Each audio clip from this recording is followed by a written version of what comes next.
ونستعينه ونستغفره ونؤمن به ونتوكل عليه ونعوذ بالله من شرور أنفسنا ومن سيئات أعمالنا من يهده الله فلا مضل له ومن يضلله فلا هادي له ونشهد أن لا إله إلا الله وحده لا شريك له ونشهد أن سيدنا ومولانا وملجأنا ومأوانا محمدا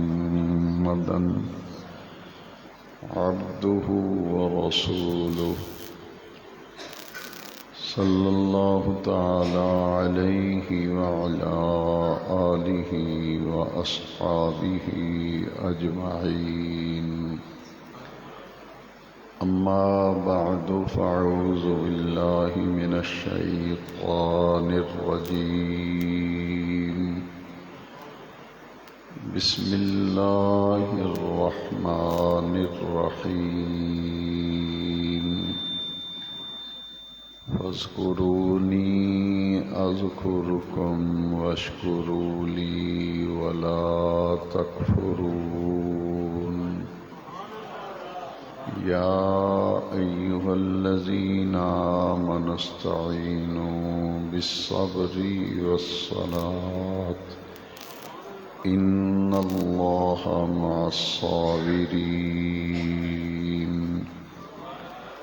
صدق الله مولانا العظيم إن الله وملائكته يصلون على النبي يا أيها الذين آمنوا صلوا عليه وسلموا تسليما الصلاة والسلام عليك يا سيدي يا رسول الله وعلى آلك وأصحابك يا سيدي يا خاتم النبيين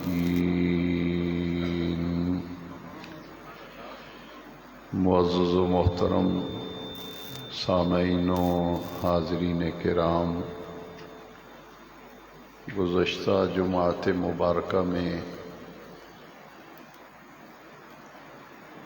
ماہ ذی الحجہ اور ماہ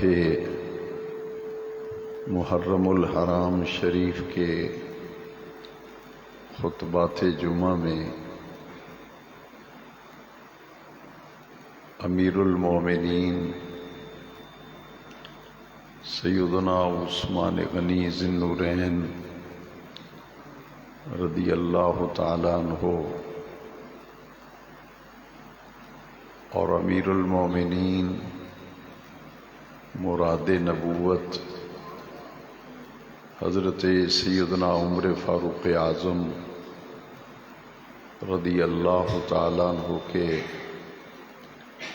فضائل و مناقب اور آپ کی شہادت کے عنوان پر تفصیلی بیانات آپ سب حضرات نے سننے کا شرف حاصل کیا، اور ماہ محرم شریف کے خطبات جمعہ میں فضائل و مناقب اہل بیت اطہار اور شہادت سیدنا امام حسین رضی اللہ تعالی عنہ کے مختلف پہلوؤں پر گفتگو سننے کی سعادت حاصل کی۔ ان تمام خطبات جمعہ میں ہم نے جو فضائل، مناقب اور شہادتوں کے مختلف پہلو سننے کی سعادت حاصل کی، ان کی روشنی میں ان عظیم ہستیوں نے اللہ کے راستے میں جو تکلیفیں اٹھائیں اور قربانیوں کی ایک تاریخ رقم کی، یہاں تک کہ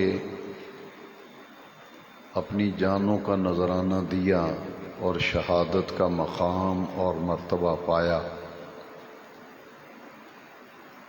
ان کا ایک پیغام، ان کا ایک میسج کہ جس عظیم مقصد کے لیے یہ قربانیاں دی گئیں، یہاں تک کہ اپنی جان بھی قربان کرنے کا وقت آیا تو اپنی جان کی بھی قربانی دی۔ ان ساری شہادتوں کا اور ان قربانیوں کو پیش کیے جانے کا ایک مقصد، ایک مدعا، ایک نصب العین تھا، جس کی خاطر انہوں نے لازوال، عدیم النظیر اور فقید المثال قربانیاں دی۔ وہ پیغام کیا تھا؟ خاص طور پر شہادت کربلا سے جو سبق ملتا ہے، جو پیغام ملتا ہے، وہ یہ تھا، سیدنا امام حسین رضی اللہ تعالیٰ عنہ، آپ کی ذات اقدس کا کسی فرد سے کوئی تنازع نہ تھا، نہ کسی قبیلے سے کوئی جھگڑا تھا، نہ کسی فرد سے کوئی جھگڑا تھا۔ معاملہ یہ تھا کہ خلافت علی منہاج نبوت، جس کی ابتدا اور جس کا آغاز نبی کریم علیہ السلام کے وصال باکمال کے بعد حضرت ابوبکر صدیق رضی اللہ عنہ کے دور خلافت میں خلافت علی منہاج نبوت استوار کی گئی، قائم کی گئی۔ پھر اس خلافت کو پروان چڑھایا حضرت فاروق اعظم رضی اللہ تعالیٰ عنہ۔ سیدنا ابوبکر صدیق رضی اللہ عنہ کا دور خلافت تو بڑا مختصر تھا، اور جیسے ہی آپ نے زمام خلافت سنبھالی تو کئی فتنے پیدا ہوئے، اور آپ کا پورا دور خلافت ان فتنوں سے نپٹتے ہوئے، ان فتنوں کے استیصال میں آپ کا پورے دور خلافت گزر گیا، جن میں سے ایک بڑا فتنہ مانعین زکوٰۃ کا تھا، کہ جنہوں نے زکوٰۃ دینے سے انکار کیا تھا۔ پھر دوسرا بڑا فتنہ جو تھا وہ فتنہ انکار ختم نبوت تھا، کہ مسیلمہ کذاب نے نبوت کا دعویٰ کر دیا تھا، تو تحفظ ختم نبوت کے لیے سیدنا صدیق اکبر رضی اللہ عنہ نے تاریخی کردار ادا کیا، اور اس میں باقاعدہ جنگ یمامہ کے نام سے ایک ایسی جنگ لڑی گئی جس کے نتیجے میں قیامت تک کے لیے مسئلہ ختم نبوت اور عقیدہ ختم نبوت کا تحفظ جو ہے اس کی عمارت قائم کر دی تھی حضرت ابوبکر صدیق رضی اللہ عنہ۔ تیسرا فتنہ تھا فتنہ ارتداد، کہ بہت سے قبائل جو ہیں جو اسلام میں نووارد تھے وہ مرتد ہو گئے تھے، لہذا اس فتنے کا استحصال بھی صدیق اکبر نے کیا اپنے دور خلافت۔ لیکن حضرت فاروق اعظم رضی اللہ عنہ جب خلیفہ بنے تو ان کے دور خلافت میں اسلام اس قدر پھیلا اور خلافت اسلامیہ کی حدیں اتنی وسیع ہو گئیں کہ ان کے دور خلافت میں 30 ممالک فتح کیے گئے، 30 ممالک۔ تو ان کے دور خلافت کو مثالی دور خلافت تصور کیا جاتا ہے۔ اور حضرت فاروق اعظم نے ہی کہا تھا کہ اگر دریائے فرات کے کنارے ایک بکری کا بچہ پیاسا مر گیا تو قیامت کے دن اللہ کی بارگاہ میں اس کا بھی جواب دے ہوں گا۔ اس لیے انہیں امام عادل اور امام راشد کہا گیا کہ ان کے دور خلافت میں جو سب سے بڑی خوبی تھی وہ عدل و انصاف تھا۔ عدل و انصاف کو قائم کیا تھا حضرت فاروق اعظم رضی اللہ عنہ۔ حضرت عثمان غنی رضی اللہ عنہ کا جو دور خلافت ہے اس میں بھی فتوحات بھی ہوئیں اور 2 بڑی خدمات سر انجام دی تھی کہ قرآن مجید کو جمع کرنا، یہ ایک ایسی خدمت تھی جو حضرت عثمان غنی نے انجام دی۔ جامع قرآن، جمع قرآن جو ہے یہ سعادت حضرت عثمان غنی کے حصے میں آئی تھی۔ اور پھر حضرت سیدنا علی المرتضیٰ شیر خدا کرم اللہ تعالی وجہ الکریم کا 5.5 سالہ دور خلافت جو ہے، اس دور میں تو بہت سے فتنوں نے سر اٹھایا اور ان فتنوں کی سرکوبی میں ہی سیدنا علی المرتضیٰ رضی اللہ تعالیٰ عنہ کرم اللہ تعالی وجہ الکریم کا دور خلافت جو ہے وہ گزرا، یہاں تک کہ آپ کو دارالخلافہ جو ہے وہ مدینہ منورہ سے کوفہ منتقل کرنا پڑا۔ تو اتنے نامساعد حالات میں بھی خلافت اسلامیہ کو بچانا اور دین اسلام کا تحفظ یہ تمام خلفاء کے پیش نظر رہا تھا۔ پھر سیدنا علی المرتضیٰ رضی اللہ عنہ کی شہادت کے بعد 6 مہینے خلیفہ رہے تھے حضرت سیدنا امام حسن مجتبیٰ رضی اللہ تعالیٰ۔ وہ 5ویں خلیفہ راشد ہیں، ان کا دور خلافت 6 مہینے پر مشتمل ہے۔ تو یہ جو 30 سالہ دور خلافت ہے یہ خلافت علی منہاج نبوت ہے، اور حضور کی حدیث بھی میں کئی مرتبہ آپ کو سنا چکا ہوں کہ نبی کریم علیہ السلام نے فرمایا میرے بعد خلافت 30 برس رہے گی، اس کے بعد خلافت ختم ہو جائے گی اور بادشاہت آ جائے گی، ملوکیت۔ امام حسن مجتبیٰ رضی اللہ تعالیٰ عنہ کے 6 مہینے کے بعد پھر 20 سالہ دور اقتدار ہے حضرت امیر معاویہ رضی اللہ تعالیٰ عنہ، ان کا دور حکومت، ان کا دور اقتدار 20 سال رہا۔ اس 20 سالہ دور حکومت میں امن قائم رہا، کوئی بڑا حادثہ پیش نہیں آیا، لیکن حضرت امیر معاویہ رضی اللہ عنہ کے وصال کے بعد یزید سن 60 ہجری میں اقتدار میں آیا۔ خلافت تو امام حسن مجتبیٰ پہ ختم ہو گئی، یہ 20 سالہ جو دور حکومت ہے یہ بادشاہت کا دور تھا۔ پھر اس کے بعد یزید اقتدار میں آیا، اور یزید نے آتے ہی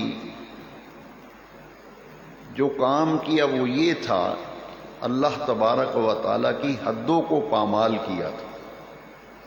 حدود اللہ کو پامال کرنے کا مطلب یہ ہے کہ شریعت مطہرہ میں جو چیزیں حلال تھیں یزید نے انہیں حرام قرار دے دیا، اور جو شریعت میں حرام تھیں اس نے انہیں حلال قرار دے دیا۔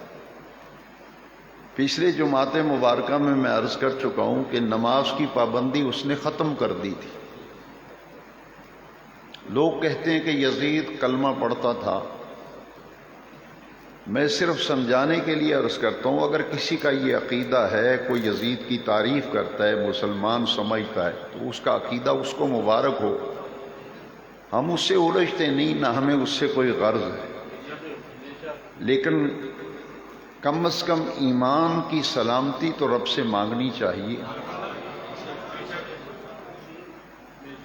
کہ نماز کی پابندی کو اس نے ختم کیا، اور اس پر اتفاق ہے امت کا کہ یزید ایک فاسق، فاجر، ظالم اور آمر حکمران تھا۔ اور پھر یہ کہ وہ کلمہ پڑھتا تھا، تو کلمہ تو مرزائی بھی پڑھتے ہیں، وہ غیر مسلم اقلیت ہیں، پاکستان کے آئین میں اور قانون میں لکھا ہوا ہے، لیکن وہ کلمہ پڑھتے ہیں، لہذا ان کا کلمہ پڑھنا ان کی صداقت کی دلیل نہیں ہے۔ تو یہ خلافت کو ملوکیت میں اس انداز میں تبدیل کیا گیا کہ لوگوں پہ ظلم اور جبر اور فسق و فجور، یہاں تک کہ ہر طرف برائی عام ہو گئی تھی یزید کے دور اقتدار میں۔ اس وقت میں ضروری تھا کہ اہل کوفہ نے جو خط لکھے تھے اس میں یہ بات لکھی تھی کہ اگر آپ نہیں آتے حضرت امام حسین رضی اللہ عنہ، کہ اگر آپ ہماری بات نہیں سنتے، اگر نہیں آتے، تو قیامت کے دن ہم اللہ کی بارگاہ میں یہ استغاثہ دائر کریں گے۔ یہی بات ہے کہ حضرت امام حسین رضی اللہ عنہ جب روانہ ہونے لگے تھے مدینہ منورہ سے، مکہ شریف آئے یہاں سے کوفہ، تو آپ نے یہی فرمایا تھا حضرت عبداللہ ابن عباس سے رضی اللہ عنہ کہ قیامت کے دن جب اللہ کریم نے پوچھا کہ میرے محبوب کے دین کے خلاف بغاوت ہو رہی تھی، حدود اللہ کو پامال کیا جا رہا تھا، تو یہ لوگ تمہارا ساتھ دینے کے لیے تیار تھے، تو تم کیوں نہیں آئے؟ تو میں اتمام حجت کے لیے جا رہا ہوں۔ اس لیے خواتین بھی ساتھ تھیں، اور 6 مہینے کے علی اصغر بھی ساتھ تھے، بچے تھے، عورتیں تھیں۔ یہ کوئی جنگ نہ تھی، یہ بھی ایک غلط تاثر ہے، باقاعدہ کوئی جنگ کا پروگرام نہیں تھا، بس بات یہ ہے کہ کربلا میں ظلم ہوا تھا، بس بہت ظلم ہوا تھا بچوں پہ، عورتوں پہ، اور 6 مہینے کے علی اصغر کی شہادت وہ آپ کے سامنے ہے۔ تو یہ سب کچھ کیا تھا؟ یہ صرف خلافت علی منہاج نبوت کے قائم کرنے کے لیے اور دین کی سربلندی کے لیے یہ قربانیاں دی گئی تھی، اور امام علی مقام نے یہی نقطہ سمجھایا کہ اعلائے کلمت الحق کے لیے اور دین کی سربلندی کے لیے جان کا بھی نذرانہ دینا پڑے تو مسلمان گریز نہیں کرتا۔ یہ تھا سبق کربلا۔ ایک اس کا عملی پہلو ہے، وہ ہمیں پیش نظر رکھنا چاہیے، کیونکہ 2 مہینے کے مسلسل خطبات جمعہ جو ہیں، میں چاہتا ہوں کہ ان کا خلاصہ آج ہم سمجھ لیں۔ اگر آپ تاریخ کا مطالعہ کریں یا احادیث کا مطالعہ کریں، میرے امام علی مرتبت سیدنا حسین جب مکہ شریف سے چلے تھے مدینہ منورہ، پھر مدینہ منورہ سے کوفہ آئے تھے، میں نے پڑھا ہے کہ آپ نے پورے راستے قرآن مجید کی تلاوت نہیں چھوڑی، پورے راستے میں قرآن مجید کی تلاوت نہیں چھوڑی۔ مکہ پاک سے مدینہ پاک سے مکہ شریف آئے، راستے میں تلاوت قرآن، چلتے وقت قرآن کی تلاوت، پہنچتے ہوئے قرآن کی تلاوت۔ مکہ مکرمہ سے کوفہ گئے، پورے راستے میں قرآن مجید کی تلاوت، کوفہ پہنچ کر قرآن مجید کی تلاوت، 2 محرم سے 10 محرم تک قرآن کی تلاوت، یہاں تک کہ شب عاشورہ کو خیموں کے اندر اہل بیت اطہار کی مقدس خواتین قرآن کی تلاوت میں مصروف نظر آئیں۔ پھر 10 محرم شریف کو صبح کو فجر کی نماز باجماعت پڑھی، اذان سیدنا علی اکبر نے پڑھی، اور امام علی مقام نے پھر فجر کی نماز باجماعت کرائی۔ یہ زندگی کی آخری باجماعت نماز تھی۔ یعنی نماز اور قرآن سے ان ہستیوں کا کتنا گہرا تعلق تھا۔ پھر پچھلے بیانات میں آپ سن چکے ہیں کہ حضرت عثمان غنی ذی النورین رضی اللہ عنہ جب شہید ہوئے تو قرآن مجید کی تلاوت کر رہے تھے۔ سیدنا امام حسین نماز کی حالت میں شہید ہوئے اور شہادت کے بعد دمشق کے بازار میں، کوفہ کے بازار میں نیزے کی نوک پر انہوں نے قرآن مجید کی تلاوت کی تھی۔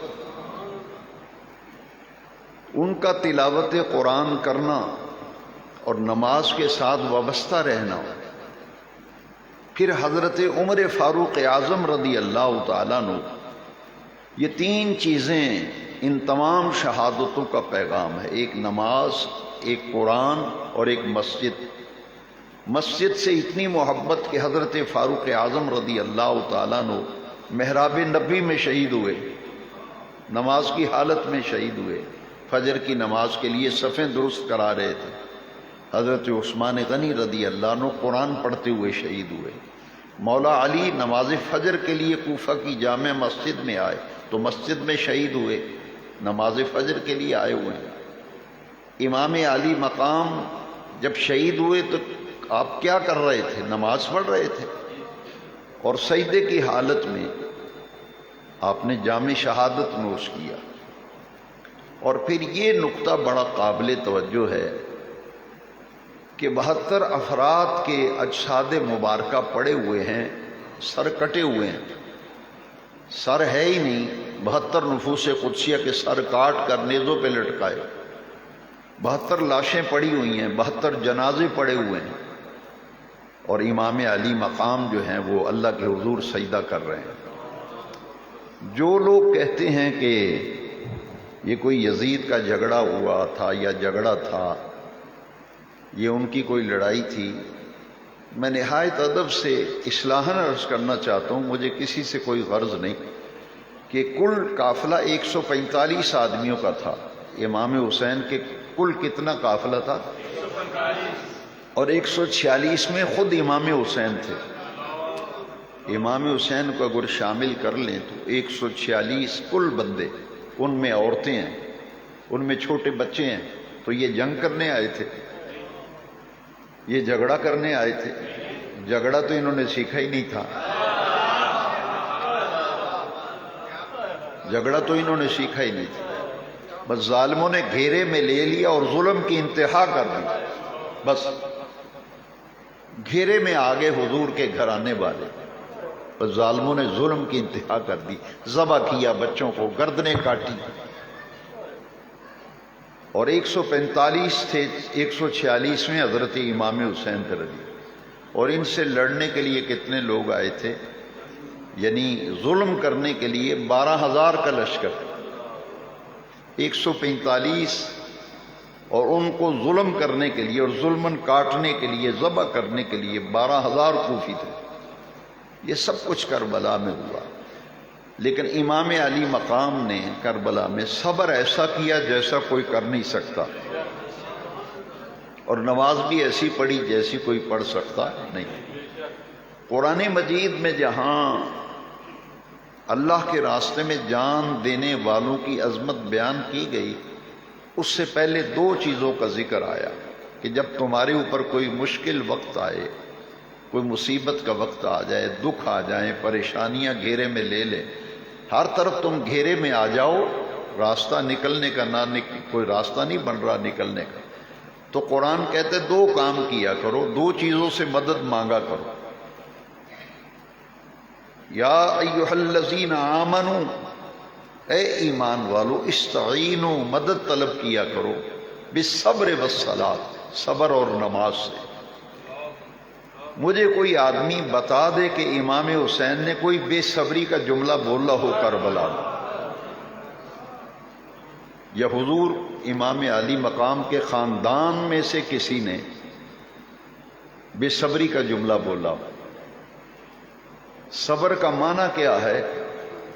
صبر کا معنی ہے کہ ہر زبان پر کوئی حرف شکایت نہ آئے، زبان پر کوئی حرف شکایت نہ آئے۔ حضور کا گھرانہ بڑا عظیم تھا، انہوں نے زبان پر کوئی شکایت کا حرف لائے ہی نہیں، یہی کہا کہ اے اللہ اگر ان قربانیوں پہ تو راضی ہے تو ہم تیری رضا پہ راضی ہیں۔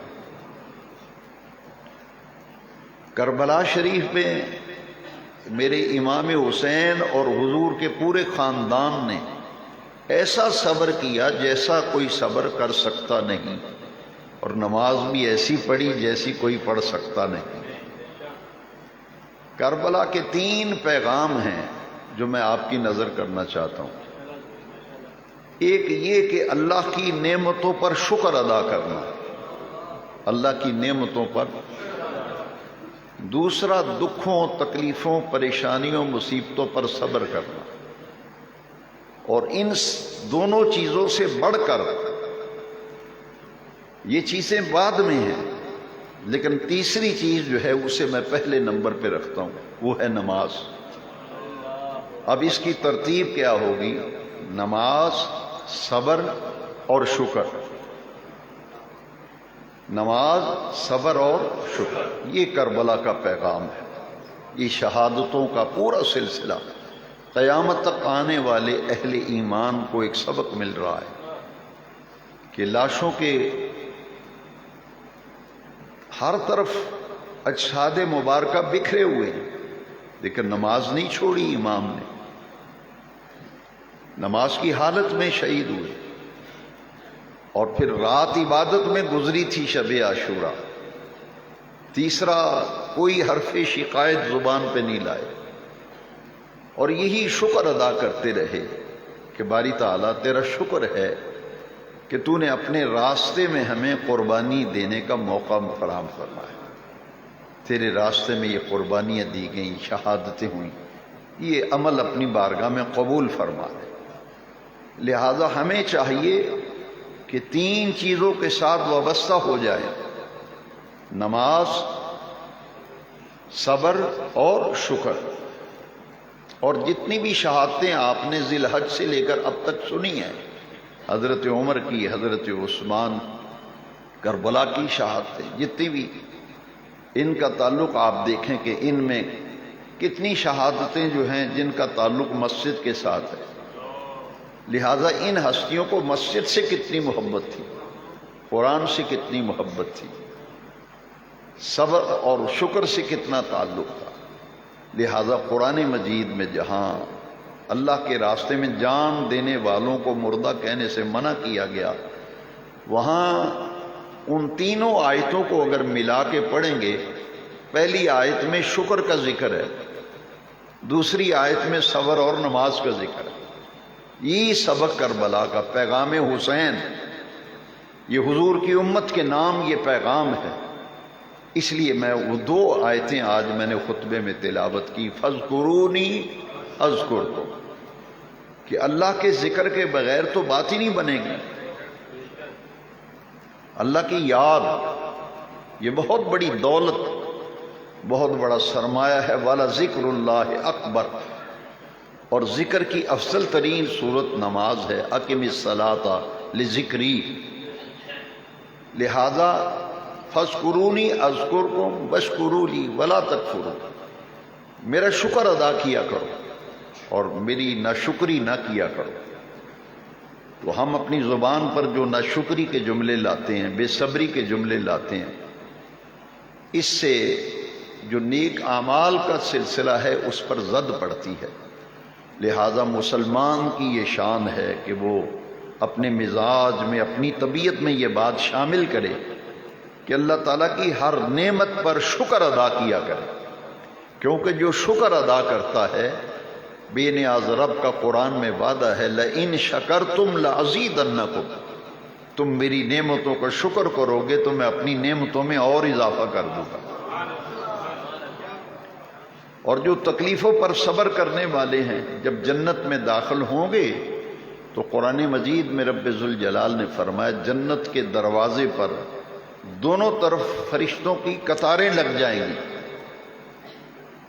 جب صبر کرنے والے، صبر تکلیفوں پر، دکھوں پر، مصیبتوں پر، یہاں تک کہ ایک شخص اگر طویل عرصہ کسی بیماری میں مبتلا رہا، ایک لمبا عرصہ اس نے بیماری کاٹی ہے، بیماری میں فوت ہو گیا ہے، تو وہ پوری بیماری میں جو صبر کرتا رہا ہے، اس کے بدلے میں تکلیفوں پر صبر کرنے والا، وہ جب جنت میں جائے گا تو ملائکہ دونوں طرف کھڑے ہو کر اسے سلامی دیں گے، انہیں سلامی دی جائے گی، اور کن لفظوں کے ساتھ؟ سلام علیکم بما صبرتم فنعم عقبی الدار۔ سلام علیکم بما صبرتم، تم پر اللہ کی سلامتی ہو، سلام ہو، اس وجہ سے جو تم نے مصیبتوں، دکھوں، پریشانیوں پر صبر کیا تھا، تمہیں سلامی دی جا رہی ہے۔ فنعم عقبی الدار، اور جنت میں چلے جاؤ، جنت کی بہاریں تمہارا انتظار کر رہی ہیں۔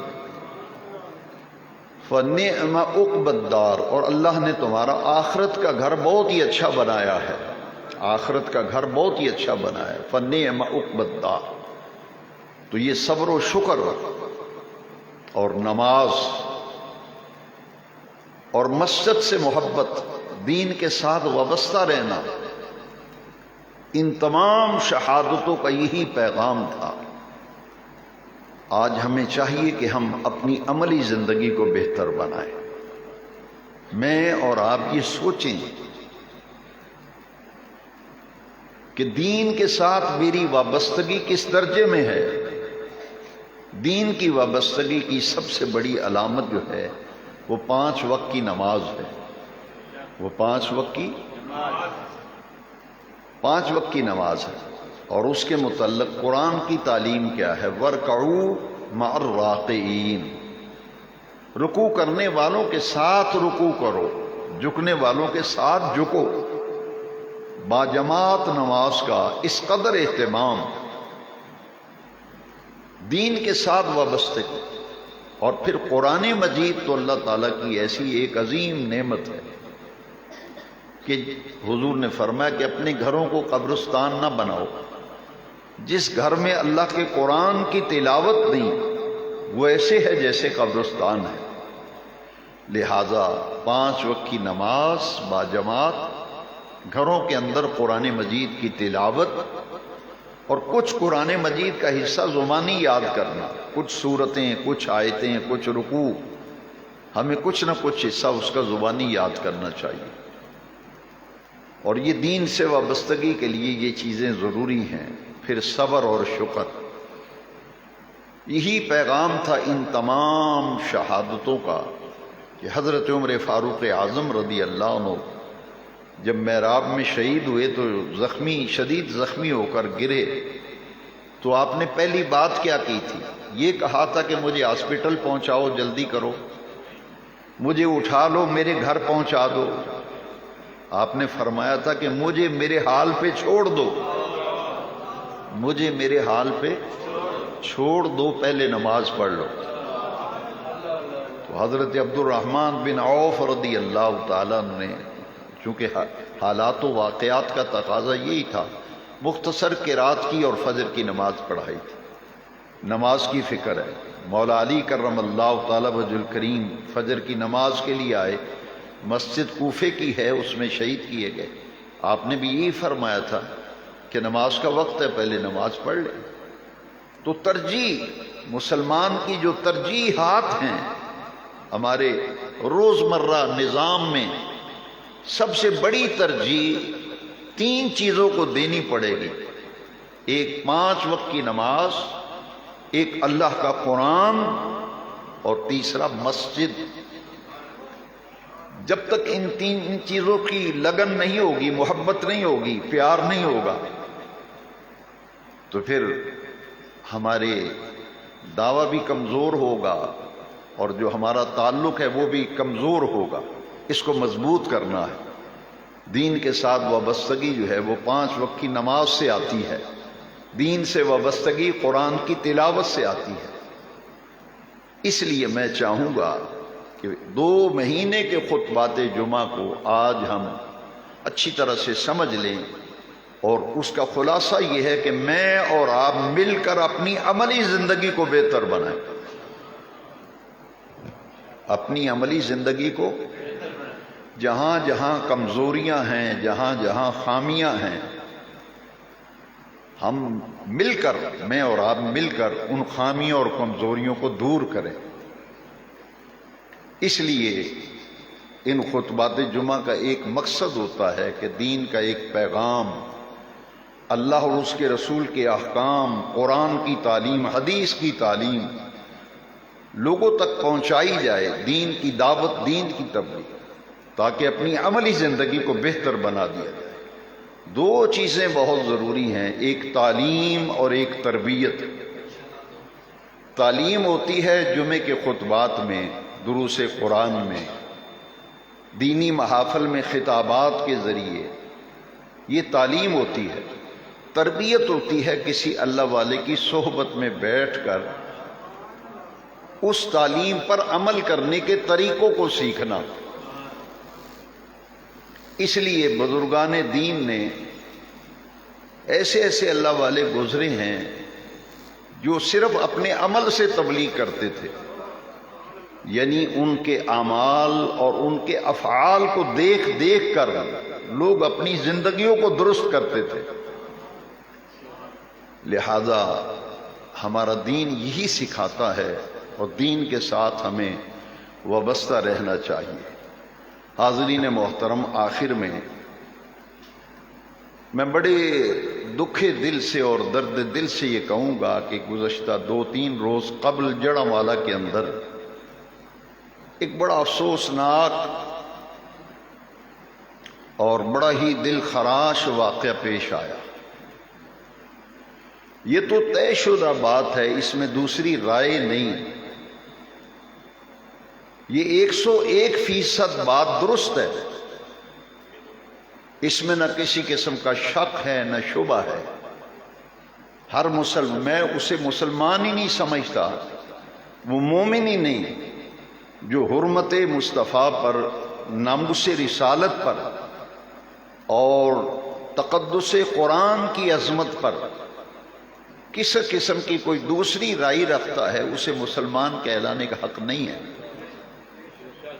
کیونکہ مسلمان کو اگر سب سے زیادہ کوئی چیز عزیز ہے تو وہ تحفظ ناموس رسالت ہے، وہ نبی کریم علیہ السلام کی عزت، حضور کی عظمت، حضور کی عطرت، حضور کی حرمت، اس پر اگر جان دینے کا وقت آئے تو رسول اللہ کے ناموس کے تحفظ اور قرآن کے تقدس کی حفاظت میں مسلمان اپنی جان کا نذرانہ دے دے تو یہ بھی بہت ایک کم سی بات ہے، کم سی بات ہے۔ یہ تو کوئی مسلمان اسے نہ برداشت کر سکتا ہے، نہ اس کے متعلق اس کی دوسری رائے ہے۔ یہی وجہ ہے کہ پوری دنیا کے لوگوں پر یہ بات آشکار ہو چکی ہے، واضح ہو چکی ہے کہ مسلمان کے لیے اور کلمہ پڑھنے والے کے لیے ناموس رسالت اور تقدس قرآن مجید یہ بڑا حساس، بڑا سینسٹیو معاملہ اور مسئلہ ہے۔ اس پر مسلمان نہ سمجھوتا کرتا ہے نہ دوسری رائے رکھتا ہے، وہ تو اپنی مال و متاع، اپنی اولاد، اپنا مال، اپنی جان تک ناموس رسالت کے لیے اور تقدس قرآن کے لیے قربان کرنا اپنے لیے اعزاز سمجھتا ہے۔ لیکن اس نظریے کو، جو کہ ایک بڑی ہی واضح حقیقت ہے، جس کے لیے ہمارے اسلاف کرام نے اپنی زندگیاں وقف کی ناموس رسالت کے تحفظ کے لیے، تقدس قرآن کے لیے، لیکن اس نظریے کی آڑ لے کر مسلمان کو انتہا پسند کہا جاتا ہے، کہا جاتا ہے یہ انتہا پسند ہے۔ یہ جو واقعہ پیش آیا، اس سلسلے میں جماعت اہل سنت کی جو رائے ہے اور موقف ہے وہ میں آپ تک پہنچانا چاہتا ہوں کہ یہ جو 2 لوگوں کے متعلق کہا جا رہا ہے کہ 2 آدمیوں نے قرآن مجید کی توہین کی ہے اور حضور نبی کریم علیہ السلام کی ذات اقدس کے بارے میں نازیبہ کلمات لکھے ہیں، یہ 2 کام، ایک قرآن مجید کی بے ادبی، قرآن مجید کی بے حرمتی، قرآن مجید کا تقدس پامال ہونا، اور دوسرا پیغمبر اسلام سرور کونین صلی اللہ علیہ وسلم کی ذات اقدس کے حوالے سے نازیبہ کلمات جو عین گستاخی پر مبنی ہیں۔ اس کا طریقہ کار یہ ہے کہ جو ہمارا دین کہتا ہے، ہماری شریعت کہتی ہے، جو آدمی یہ حرکت کرے، گستاخی، بے ادبی، ان کو عدالت کے کٹہرے میں لایا جائے، انہیں پکڑا جائے، اور اگر جرم ثابت ہو جائے کہ اس نے رسول اللہ صلی اللہ علیہ وسلم کی عزت پہ حملہ کیا ہے، قرآن کی عزت پہ حملہ کیا ہے، بے حرمتی کی ہے، تو اس کو ایسی کڑی سزا دی جائے، ایسی کڑی سزا دی جائے کہ آنے والے وقت میں کسی کو رسول اللہ کی توہین کرنے اور قرآن کی بے ادبی، بے حرمتی کرنے کی کسی کو جرت نہ ہو، اسے قرار واقعی سزا دی جائے جس نے یہ حرکت کی ہے۔ لہذا آج کے جمعۃ المبارک کے اجتماع میں یہ چاہوں گا، اس سلسلے میں میرا موقف وہی ہے جو میرے مسلک کا ہے، جماعت اہل سنت۔ جس نے جسارت کی وہ ناقابل معافی جرم ہے، اس کی کوئی معافی نہیں، وہ بہت بڑا جرم ہے جو مسلمان برداشت نہیں کر سکتا۔ ان کو وہ سزا دینی چاہیے کہ زمانے کو عبرت ہو کہ مسلمان کے دل میں رسول اللہ کی کتنی عزت و احترام، تقدس ہے، اور قرآن کی کتنی وابستگی ہے۔ لیکن ہمارا دین اس کے ساتھ ساتھ یہ بات بھی نوٹ کر لیجئے، اس کا تعلق تربیت کے ساتھ ہے کہ ہمارا دین اجازت نہیں دیتا جس شخص نے جرم نہیں کیا، مسلمان ہو یا غیر مسلم، مسلمان ہو یا مسلمان بھی اگر رسول اللہ کی بے ادبی کرے گا تو اس کی سزا پھانسی ہے، اس کی سزا موت ہے۔ اگرچہ کلمہ پڑھنے والا بے ادبی و گستاخی کرے گا، اس کی سزا موت ہے، پھانسی ہے، اس کو خدا کی زمین پہ زندہ رہنے کا حق نہیں۔ لیکن اگر کسی نے یہ جرم نہیں کیا، یا دوسرے لوگوں کے گھروں کو لوٹنا اور آگ لگانا، یا غیر مسلموں کی عبادت گاہوں کو جلانا اور گرانا، ہمارا دین اس کی قطعی اجازت نہیں دیتا۔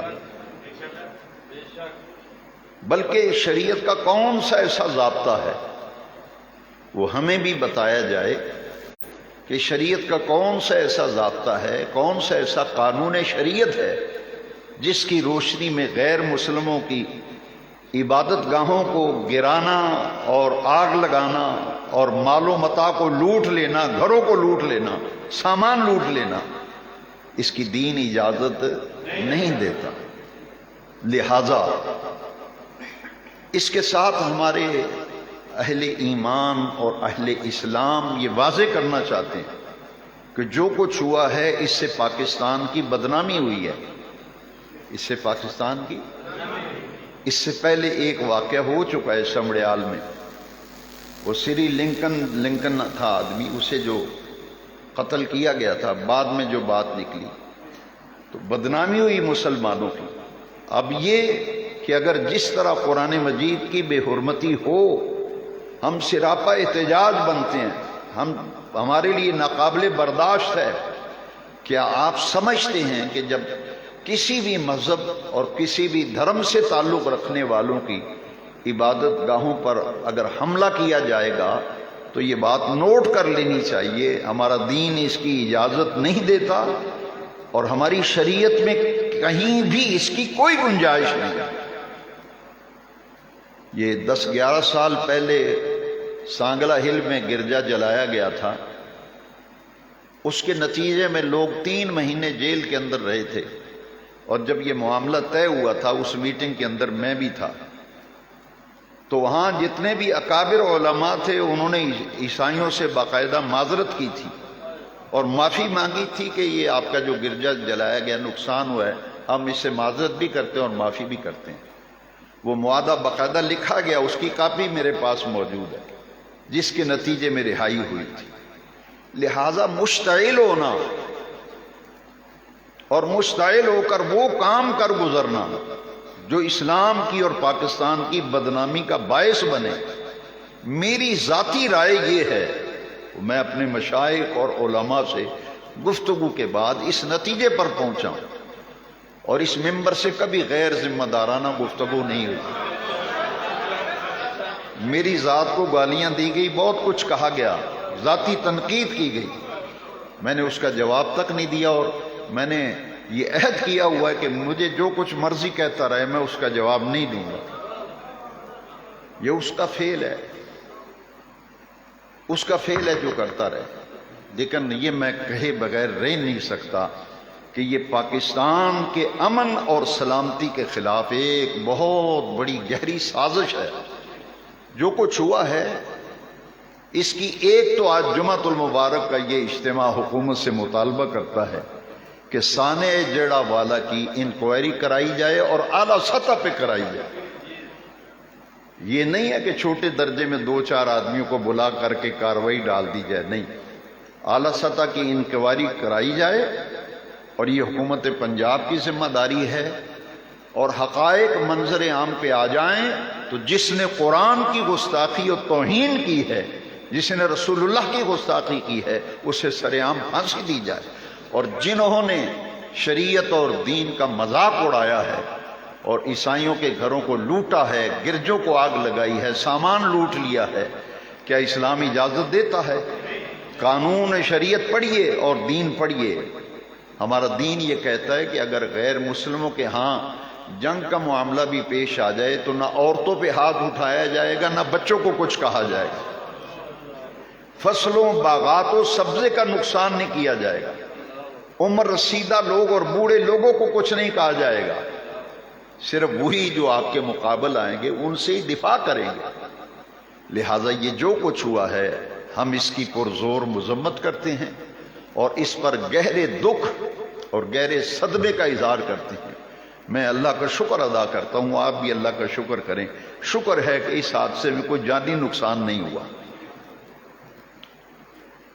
اس وقت تک جو خبریں موصول ہو رہی ہیں، اطلاعات آ رہی ہیں، اللہ کا بہت کرم ہے کہ جانی نقصان نہیں ہوا، اور یہ دعا کریں کہ اللہ ہمارے ملک کو امن اور سلامتی کا گہوارہ بنائے۔ دین برداشت کی تعلیم دیتا ہے، دین صبر کی تعلیم دیتا ہے، رواداری کی تعلیم دیتا ہے۔ ہمیں ٹھنڈے دل سے ان سارے معاملات کو دیکھنا چاہیے، غور کرنا چاہیے۔ اشتعال انگیزی میں جو نقصان ہوتا ہے پھر سال سال گزر جاتے ہیں، اس کی تلافی نہیں ہوتی۔ ایک آدمی تیلی لگاتا ہے، جو اعلان مساجد کے اندر ہوئے جڑاں والا میں، وہ اعلان سنیں ذرا، کیا یہ طریقہ صحیح ہے جو کچھ کیا گیا؟ طریقہ یہ ہے کہ اگر کوئی گستاخی بے ادبی کرتا ہے تو آپ اہل حل و اقتدار، جو ذمہ دار لوگ ہیں وہ کون ہیں؟ وہ گورنمنٹ ہے۔ اس میں طریقہ یہ ہے کہ آپ پولیس اسٹیشن درخواست دیں گے، ایف آئی آر کاٹی جائے گی، جس نے گستاخی کی اسے پکڑا جائے گا۔ یہ نہیں ہے کہ آپ خود اسے سزا دینے لگیں۔ اگر آپ کسی پر الزام لگا کے خود ہی سزا دینا شروع کر دیں گے تو نظام کیا بچے گا پھر؟ طریقہ یہ ہے کہ جس پہ الزام لگایا جائے اس کی چھان پھٹک کی جائے، ثابت ہو جائے کہ گستاخی کی ہے، مرتکب ہوا ہے، پھر کوئی روح رعایت نہیں، پھر کوئی معافی نہیں۔ لیکن یہ ہے کہ جب تحقیق ہوگی، بات سامنے آئے، تو پھر ایک آدمی مجرم ہی نہیں، اسے جان سے مار دینا، اس کا گھر لوٹ لینا اور عبادت گاہوں کو آگ لگا دینا، یہ ناقابل برداشت معاملہ ہے۔ جو کچھ بھی ہوا ہے، تکلیف ہوئی ہے، دکھ ہوا ہے، اور سب سے بڑی بات یہ ہے کہ پاکستان اور اسلام کو بدنام کیا گیا۔ یہ سازش ہے، میں پھر کہتا ہوں، پاکستان کے امن کو تباہ کرنے کے لیے گہری سازش کی گئی ہے، اور ہر سال بعد 2 سال بعد ایسا یہ واقعہ ہو جاتا ہے جو سازش کے تحت ہوتا ہے۔ ابھی واربٹن میں جو ہوا تھا ابھی تک وہ کلیئر نہیں ہو رہا۔ اس لیے میں آپ کو تلقین کروں گا کہ صبر کا دامن نہ چھوڑیں اور کسی جھوٹی افواہ پہ یقین نہ کریں۔ افواہیں بہت پھیلتی ہیں، میرے تک بھی افواہیں میرے بارے میں بھی پہنچی، لیکن میں کسی افواہ پہ یقین نہیں رکھتا۔ میں کہتا ہوں جس نے بھی کہا ہے میں تو ہاتھ اٹھا کے کہتا ہوں اللہ اس کا بھلا کر، اللہ اس کا بھلا کر۔ لہذا ماحول کو ٹھیک رکھنا، امن اور سلامتی کو قائم رکھنا، سب سے پہلے ہم مسلمان ہیں، اس کے بعد پاکستانی ہیں۔ یہ پاکستان ابھی 14 اگست گزری ہے، فوراً یہ واقعہ ہو گیا۔ آپ کو پتہ ہے کتنی قربانیاں دے کے پاکستان لیا گیا؟ یہاں تو لاکھوں لوگوں کی قربانیاں اس کے شامل ہیں، بنیادوں میں خون شامل ہے۔ لہذا اقلیتوں کا تحفظ، یہ میں آخری بات کہہ رہا ہوں، اقلیتوں کا تحفظ یہ مسلمان حکومت کی ذمہ داری ہے۔ ذمی ایک لفظ یاد رکھ لیں، ذمی۔ یہاں جتنی اقلیتیں ہیں پاکستان میں وہ ذمی ہیں، ذمی ہے، ذمی، زال میم اور یہ تمام کتابوں میں لکھا ہے، دین کے ہر صفحے پہ لکھا ہے جہاں اقلیتوں کے حقوق ہیں، غیر مسلموں کے حقوق ہیں، وہاں لکھا ہوا ہے کہ جو ذمی ہوگا اس کی جان، اس کی مال، اس کی حفاظت مسلمانوں کی ذمہ داری ہے۔ لہذا غیر مسلموں کے حقوق ہیں، غیر مسلم اقلیتوں کے حقوق ہیں، ان کا تحفظ کرنا۔ پاکستان اسلامی جمہوریہ پاکستان ہے، یہاں غیر مسلم بھی رہتے ہیں، اقلیتیں ہیں، ان کے جان و مال کی تحفظ یہ بھی حکومت کی ذمہ داری ہے۔ اس معاملے کی انکوائری کرائی جائے اور جو ذمہ دار لوگ ہیں انہیں منظر عام پہ لایا جائے اور سازش کو بے نقاب کر کے ذمہ داران کو ایسی عبرتناک سزا دی جائے کہ آئندہ کسی کو ایسی حرکت کی جرت نہ ہو۔ کیا آپ میری بات سے اتفاق کرتے ہیں؟ جتنے انٹیلیجنس والے، سی آئی ڈی والے آئے ہیں، میں ان سے بھی یہ درخواست کروں گا کہ میری اس پوری گفتگو کا جو میں نے ذمہ دارانہ گفتگو کی ہے، جو رسول اللہ کی توہین، قرآن کی توہین، وہ ناقابل برداشت ہے، وہ ہم برداشت نہیں کر سکتے۔